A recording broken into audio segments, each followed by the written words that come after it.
So we've got a little level. I've got a big one somewhere, I can't find it, so we'll use this little square. We'll just get this piece of wood, we'll test it so we know that edge is square. So because this is a bit bigger, we'll use this bit of wood here and we'll mark it. This is the corner we want to use as a extended square. Oh, look at that, we were out slightly. That needs to be coming in some. Hold on a minute, pull that back a smidge. That needs to be going more that way. Hold on. That looks better. Hold on. Oh yeah, that looks a bit better, doesn't it? A bit squarer. Yeah. So basically what we're going to do, we're going to fill, see this space here now? We've put a bit of, so it doesn't ooze down the side there. Just get anything just to block the hole up with, sort of thing. We've got a bit of plastic so it's not going to all escape down there, hopefully. Then we're going to fill that, and then this, we're going to fill this up now with all the gunge. I'm going to go and get a bag of cement and a bag of sand just to make that other stuff a bit more bondier togetherable, sort of thing. Doesn't really matter, it's not, you know, it's not a big building, you're not resting a skyscraper on it, are you? But it just makes that easier to deal with. So it's going to hold this. We're going to drill a hole down there, put a bolt through the side here, then imagine this shape coming all the way up to here, and then we'll have a nice fairly flat surface we can put a wood on, and we can make that fit in here when we get to here. So do you see the plan now? See, because you can mold, you know, sand and cement and concrete, it goes in so thin and watery, so easy to, you know, mold into whatever shape you want it to meld into, and then it dries within a day, 2 or 3 days. It's really rock hard, solid. It's clever stuff, you know. Sand and cement, concrete. When you're doing little projects around your workshop, little projects out in your garden, whatever, you can make whatever your mind can think of. It's really, really good stuff. So let's crack on, drill a hole, make the bolt across. So we'll take this off. There'll be a hole sticking out, and then when we put the bigger, because we're going to come up again, aren't we? So the next one we do will be a taller piece of wood, and we'll have a secure fixing on the bottom, and this will be smaller. We've only gone this tall now because we're not likely to come. We're not going to come to the top here. Well, we'll see where it fits. Yeah, it fits where it touches in Reggie's world, and that is sort of square now, isn't it? Yeah. Woohoo! Away! I can keep that and reference it as we go along. This is all the bits that we chopped up. We're reusing what we chopped up from the corner there. So it's ultimately, you know, concrete is ultimately recyclable, isn't it? So we've got a bag of cement, a new bag of cement. I've learned my lesson. Only buy the cement as you use it, because I had loads in the stores and I had loads of it go rock hard on me. And if you remember when we did the base of the garage, I found loads of them that had to break up or get rid. So we've got that for later on. We've got we've got a bag of sand here. So there's one bag of sand. There's a bit of cement that we had from last time. It's not the bestest. We'll smash it up, it'll go in. It's still fairly soft, so that'll do. That sort of gives you a guidance of how high you're going to go, and obviously we're going to add some stuff from next door. So I reckon 3/4 of a bag of sand, maybe. Let's have a look at that cement when we tip it out, see if it's any good, how much we have to smash up and turn into. It hasn't gone hard. It's fairly soft, so hopefully So we'll use probably all of that, and then we'll put 2 or 3 or 4 shovelfuls of the stuff from next door, and that'll bring us sort of to the top, I think, roughly. A nice beginning. So next job, drill a hole, make the bolts across. So fortunately for us, the thing that breaks is also the thing that drills. So let's make a hole in the damn thing.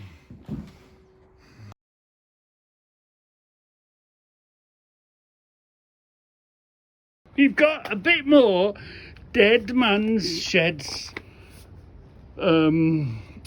treasure. Well, actually, not the same dead man shed that I've been working on. This is another dead man shed. Well, I tell a lie. This is a dead man shed's boot of his car. Yeah, the car have been standing about 2 years, and we found this. Anyway, Stephen tried it. He couldn't get it going, so he wondered if it was the 110 box. So anyway, I always get hold of these 110 boxes. You can use anything with the 110. So what I'm saying is, it opens the world. They plug in an ordinary plug. So if let's plug this in. If something comes along your way and it's got a yellow plug and it's a 110, ordinarily you can't get near it because you haven't got a 110 box. Pick up these 110 boxes, then you've got one. Anyway, look at this. Look at this. A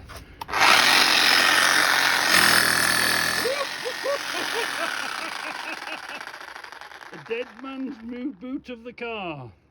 The thing is, you might think it's rude scavenging out of that sort of thing, but Steve, how long has it been passed away? 2 years. About 2 years, yeah, I thought about 2 years. Yeah. And it was in the boot of the car? Yeah. Didn't even know it was there? No. No? It's working great. And luckily, that, yeah, I couldn't find one to fit it. Yeah. It was behind the back seat. Oh, was it? You know, lifted the back seat up. Yeah. It was in there. Was it? Blimey. So yeah, a few more additions from the dead men shed, because I'd say, when I die, you lot will be all round here scavenging the lot, won't you? Anyway, they're well worth looking at. Not only dead men's shed, but dead men's backs of cars, and like Stephen says, dead men's back of the seat. Make a oh yeah, Makita. Looks, it's got an age on it though, hasn't it? Yeah. Is it? It's hell of powerful. Yes. Hell of powerful. And so lucky to get a big long shaft like this on it. Couldn't get one. No? Couldn't get one. No. Or because of the connection. Ooh, let's have a look. Look at the size of that. Oh yeah.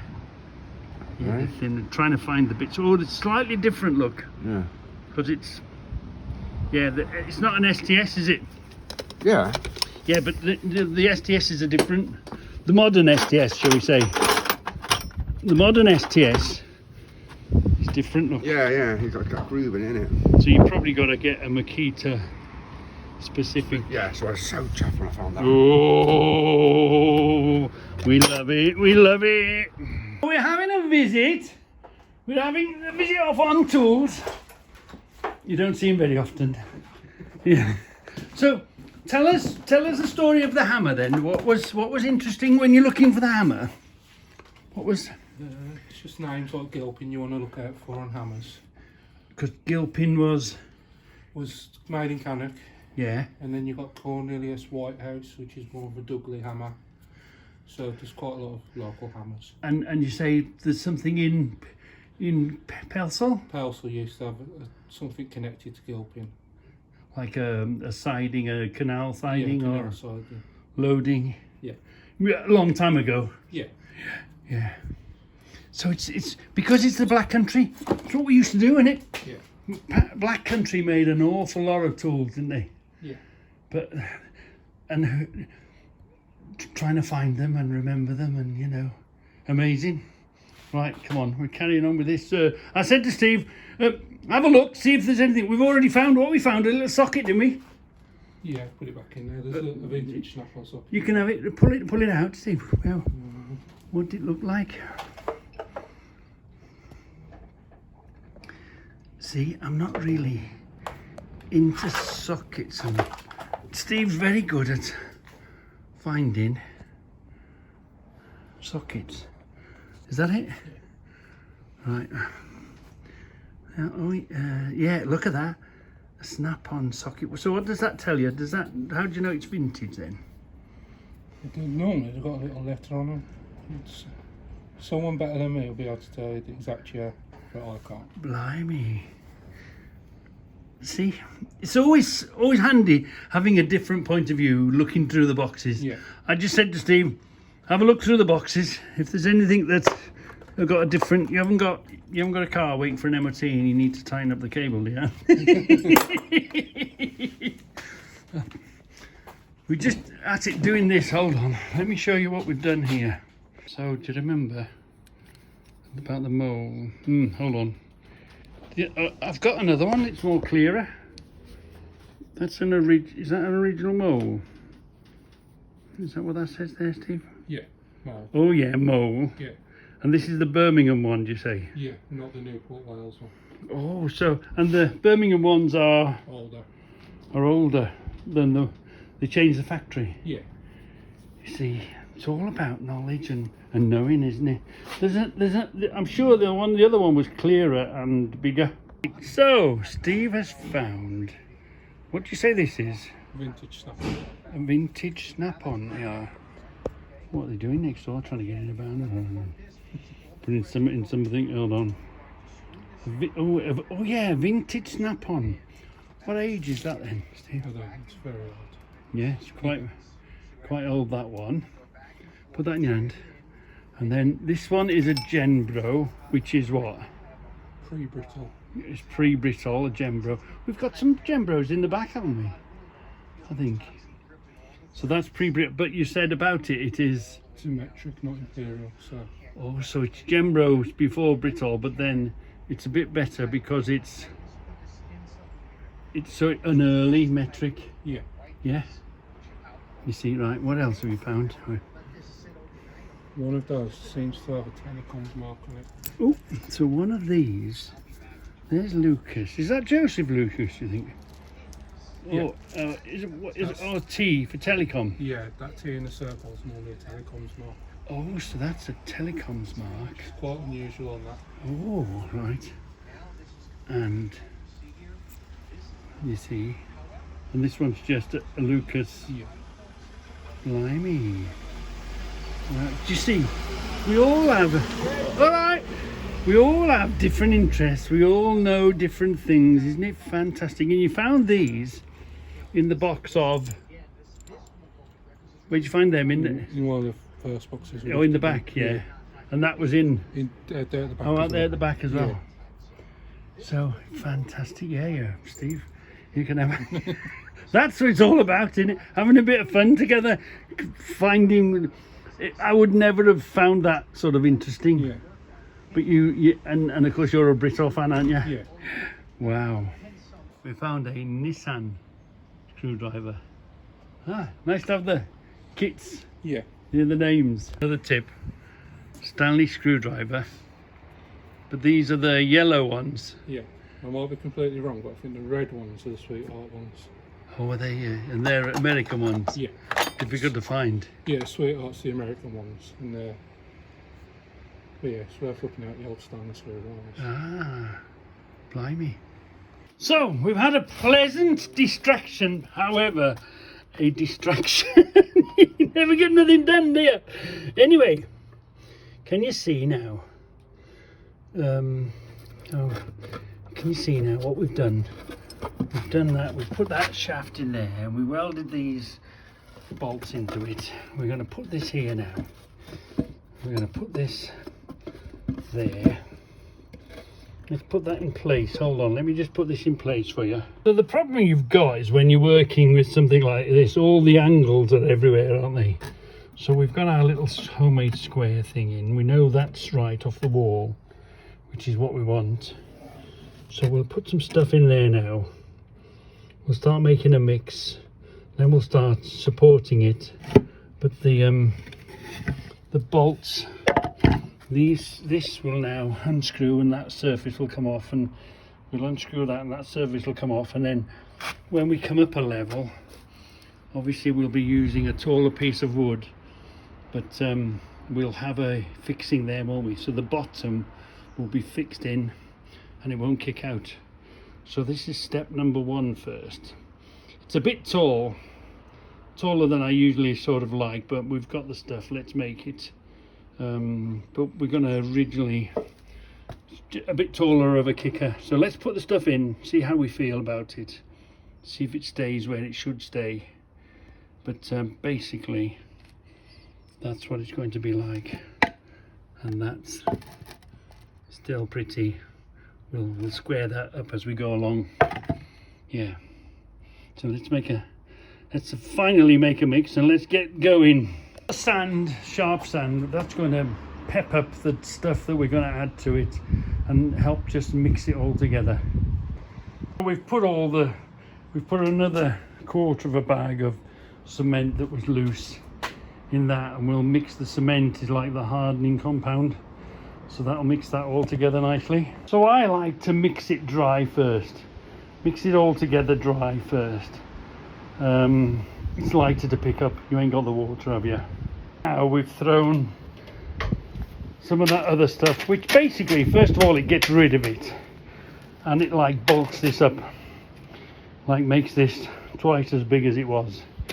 The new sand will mix and blend in with it. There is sand there, but that's not the best stuff to make concrete with because it's already been recycled. So let's mix this all together, throw some water on it. Yeah, 3 to 1, 4 to 1, blah blah blah blah. You sort of have a feel for it. Throw it all in. Has it got enough? It's turned grey, so it's got enough cement dust in it. It's got loads of sand. Just put in what you want to put in. Even an equal measure of each, or whatever you feel like. Obviously more sand than cement, because that's usually a 3 to 1 or a 4 to 1 mix. And then just throw this in. Even at this now, it's going to make quite a lot of stuff, this is. So let's mix it up and see how we get on. Blend it together. There's not too much sand in one place, there's not too much cement in one place, there's not too many stones in one place. So it all sort of looks as one even mixed colour. There's not, there's not too much of any one thing showing. It all looks the same now. So I was that scared of making too much. I've made too little, I think. It was a pretty dry mix, so I've had to add water to it and just podge it in, just podge it, poke it in, just poke it all in until you're happy with it. This edge here, this plastic edge, hasn't worked out as good as I'd like it to do, but it's not leaking out here, is it? So that'll be all right. We put the corner on it. Where's the corner? Yeah, we put the corner on it. The corner is as close as Reggie's corner ever gets because it's so many different angles. That as a bottom starter is going to be great. And you see what we'll do, we'll unscrew this, take this off, unscrew this, take this off. We'll have that as a bottom to begin with, and then we'll bolt the bigger. Remember, it's in through the floor, so the weight of this can't push that along. It's not just sitting there, it's pinned in. I might just put a few upwards bars in there just to lock it to the next layer. So the surface might look a bit naff, but we'll deal with that afterwards, even if we have to sort of plaster it up, make it look nice, or even hide it behind wood. But give that a day or two, break it when it's green, and then let it go rock hard. That's a great beginning of the pillar we're going to put in here. And like I say, that's not far off, because remember we're gonna have another one in here, so if we wanted to straighten it up we could when we put the next one. This is a sacrificial bit, so this will come away and we'll put the next one in there. So yeah, wigglyable up to here, and then we'll work our way up to here. Yeah, not bad. Well, for Reggie standards anyway, for Reggie standards, could be a lot worse. Could be over, I've done a lot worse, I should say. Yeah. So let's leave that lie now. Don't touch it. It'll just settle there. We know it's connected to the floor. We've got somewhere to connect to the next time we come up. It's not going to kick out. We're doing okay. We're doing okay. Yeah, look. I thought we had a little puppy, but he's a year and a half. Yeah. What's the name of that one? What's the type? Lulu. Lulu, and what type is he? A cob. Oh, a cob. And this one? It's a cob as well. Oh, is he? Yeah. Oh. Welsh cob? Yeah. Blimey. Right, okay, thank you. I just thought we'd found a youngster, but there's one due, so there's what? Yeah. You'll give me a shout when he's born, won't you? We love youngsters. We love puppy ones. Okay, see you later. So before we finish for the day, I've just stuffed a few nails. That'll hold the next lot onto this lot, and we'll put a few nails in the wall as we come up then. That'll be nicely done.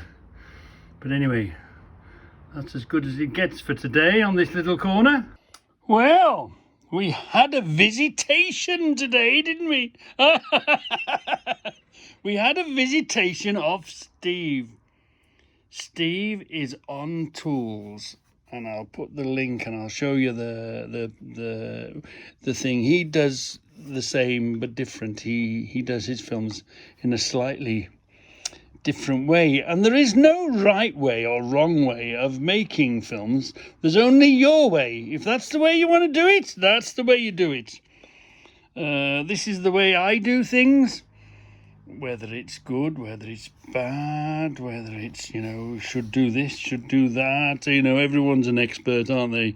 Everyone that hasn't got a YouTube page and doesn't do YouTube is an expert. Have you noticed that? Yeah, well, anyway. Steve is on tools. So we had a visitation, and he said to me, this was a Reggie box. He's seen this somewhere. He picked it up.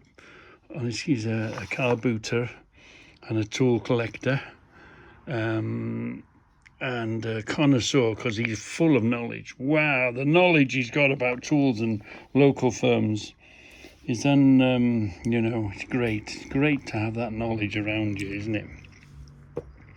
So he saw this box and he says, oh, this is a Reggie box. This box has to go back to Reggie. So, shall we look? Do you want to know? Do you want to know? I want to know. What's in the Reggie box? What's in the Reggie box? Voila. Look at this. Even got the little spanner. It's one of them adjustable micrometer, but not a closing together micrometer. Is it depth? No, it's inside a tube measuring type micrometer, isn't it? Wire brush. Well, good wire brushing and a bit of 50-50. I'll bring this here and put them in the evaporust. It's gonna be fantastic, isn't it? This it's gonna look great. This is the measuring head. Now, I automatically presumed Moore and Wright, but let's have a look. This isn't a Moore and Wright. Wow. And it's a name I've not come across before. Obviously, if you're into this sort of thing, measuring, you'll probably know. But it's a name that I didn't know. So thank you very much, Steve. Thank you very much indeed. Fantastic. And you are right. That is a Reggie box. That's, when you see that box, that's a Reggie box, isn't it? So come on, let's have a look. What's this name we found here? It is. Can you see it? Hold on. Let's blow you up. Right, let's blow you up. Let's put you in here. It is a, what is it called? Ambrose Shard. Ambrose Shard Shardlow. Ambrose, Shardlow and Company. I've never heard of them. We'll have to get Debbie to have a look, won't we? We'll get the books out. And Ambrose, Shardlow Company, Company Limited, Sheffield, England. Wow, and this is the micrometer end, the measuring end, and you know, working just fine. Nothing that a bit of evaporust and a bit of WD-40 won't fix. There we are, that's better. The light ain't flashing the same. Wow, fantastic. Thank you very much, Steve. Thank you very much. It'll go with the other one. Let me just show you the other set that I've got. The only thing near it that I had was this set that I'd picked up somewhere. And of course this one is it's in a Moore and Wright box. I presume it's Moore and Wright, yeah. This is a Moore and Wright, Sheffield, England. 59, whatever that means. And an S on it. That means something, doesn't it? Yeah. Anyway, so now we've got these. Lovely. It all adds to the collection. It all makes a collection. I've got two now, so now I had one, now I've got two. So you know what the rule is. Now I need to get 4 of them. Yeah, you have one. You must have 2, so you've got 2. So the next step is you've got to have 4 of them. We've got quite a few micrometers. There's one here. There's one there. They tend to be the slightly older ones. Moore and Wright. The nearest thing to that was like a depth gauge thing. There's one in here. There's one in here, and this is a Moore and Wright inside this little case here. And the most modern one is here. Come on. So that's the most modern one. So yeah. You can't, oh, and there's one up here. You can't have 1, 2, 3, 4, 5, 6, 7. I thought there was one more somewhere. 7, oh, and 8. Yeah, you can't have enough micrometers, I don't think. So the giving doesn't stop there. Yeah, we've had a Birmingham A to Z. Always handy, always interesting how they've changed, you know what I mean? And he knows I sort of collect maps. He says I've got them for my truck kit. But yeah, you can never go wrong. You know, your sat nav is fine, but it's always worth having just one local A to Z. You know, you can't go wrong with having just one A to Z. You might just need it one day. And we've had some lovely taps. Hold on. And look at these, a bag of taps. And look, they've still got the brand new, they've got that melted plastic.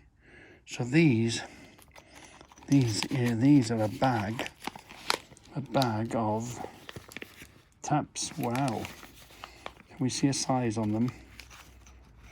Yeah. The size they are. Oh, hold on. Blow up time. They are. Oh, Goliath. Yeah, 1/2 by 20 NF. HSS Goliath, England.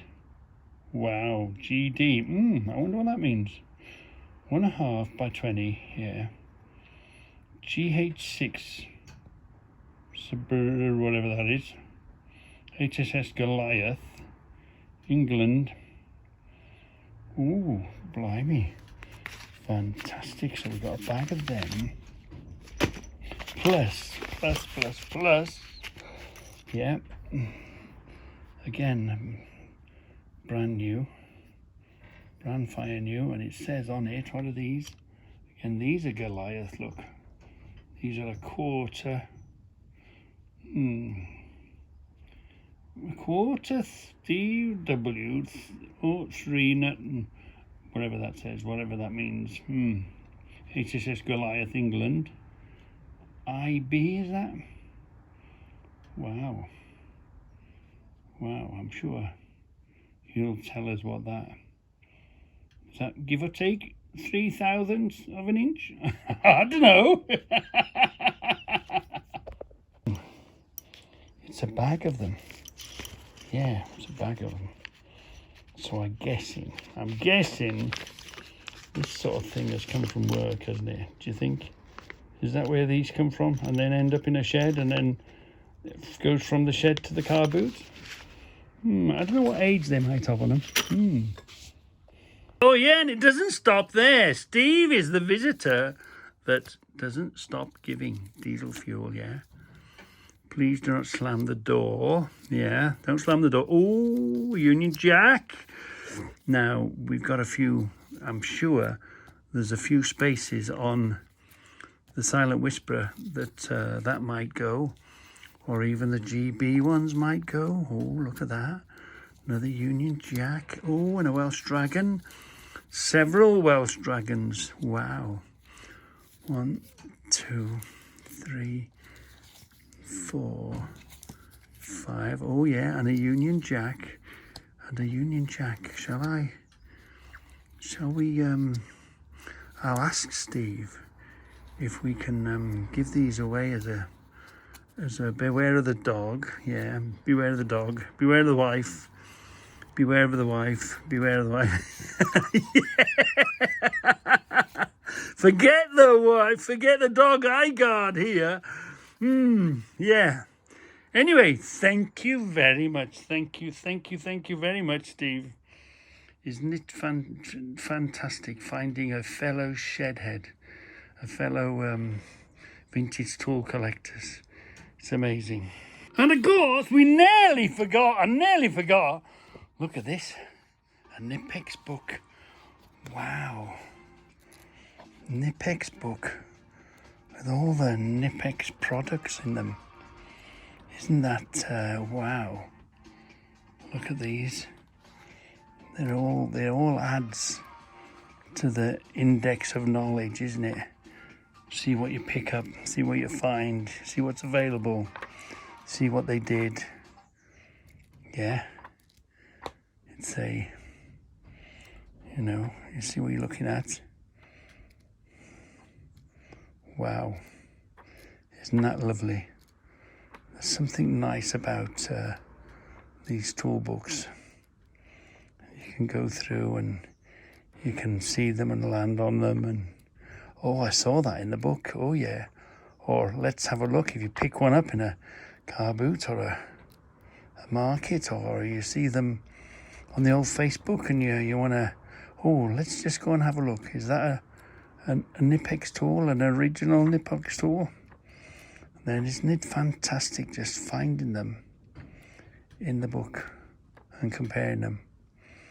Which is what we do. This is the modern version of what we do, but in vintage. We like to do it more vintage, but these, how does anything survive? How do those books survive? Well, they're in the hands of collectors and people that look after them for years and years and try to pass them on to people that are interested that might keep them for years and years. And you know, okay, this is fairly modern now, but doesn't time fly? Look after this. This will soon be 100 years old, and then it'll be very interesting, even more interesting than what it is now. This is fantastic. Yeah, because it's all going. You can't beat looking in a book. It's okay looking on a screen, on a computer. The time will come, and might be shorter than you think, is all these sort of books and catalogues are going to disappear. Let me tell you a story. Let me tell you a quick story. You know, I'm a truck driver, so my paperwork runs ahead of me, but I've still got to turn up. I've got to book into an office, and I've got to hand the piece of paper over, and the clerk behind the desk, whatever, gives out the instructions, blah, blah, blah, blah, blah, right? So you know what that is now. Well, let me tell you, last week, I went to a place, and I went to the window, you've seen these high windows to match the height of a truck. I went to the window and there was a person the other side of the window. Wasn't particularly friendly, so I wasn't looking, so I thought, oh, all right then. So I just sat there waiting for this person. I won't tell you if it's a male or female, but this person to open the window. And she said, yeah, go on, carry on. So there was no interaction, nothing at all. The computers and the cameras and the API array as I turned in and drove down the driveway, they knew who I was, what I wanted, what I was doing. There was no need for the person behind the window. She just says, carry on. Or the person said, just carry on. So it's coming, this AI and these computers are coming faster than you think. But that was my very first experience of no person at all involved, and it was all about cameras and all about computers that, you know, picked me up, read my registration, checked it out, whatever, and then that information would have been forwarded to the machine that knew what box to put on the back of me without even speaking to a person. Yeah, it's coming. It's real close on our doorstep. All this AI and computer stuff. I do believe we're going to lose a lot of jobs, an awful lot of jobs to them. So anyway, come on, let's carry on. So this is Steve's On Tools channel. It's pictures and videos and sort of music. Here we are. Let's turn the sound up a bit.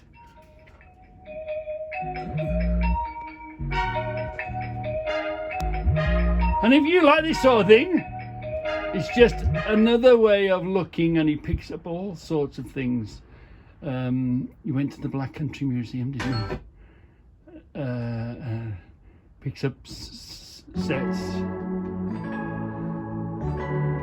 See? And he picks up, this is something he's picked up in a car boot somewhere. Here we are, look.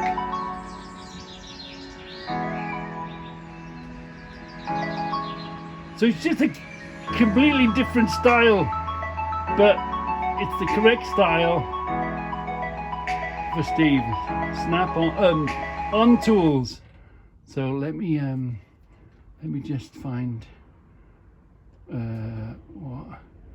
Here we are. See, on tools. Simple. Just put on tools in there. Yeah, fantastic. And he has done a lovely run. We keep meaning to go. But look, that's the Black Country Museum one. So go and give Steve On Tools a look, and you might find something that you find interesting, or he may have landed on something that you want to know about. Yeah. Brilliant, absolutely brilliant, and he's full of knowledge, absolutely chock-a-block full of knowledge. So he likes Britol, he likes backhoe, he likes collecting. If this is your sort of thing, and you want to find out what he picks up, they're all on here. Fantastic. Some older stuff in the car boots, and some of the brand new stuff. So it's a good mix of tools. Oh yeah, look.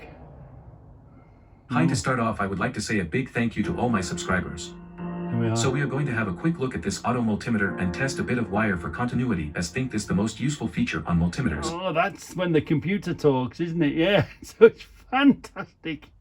He's got a fantastic channel.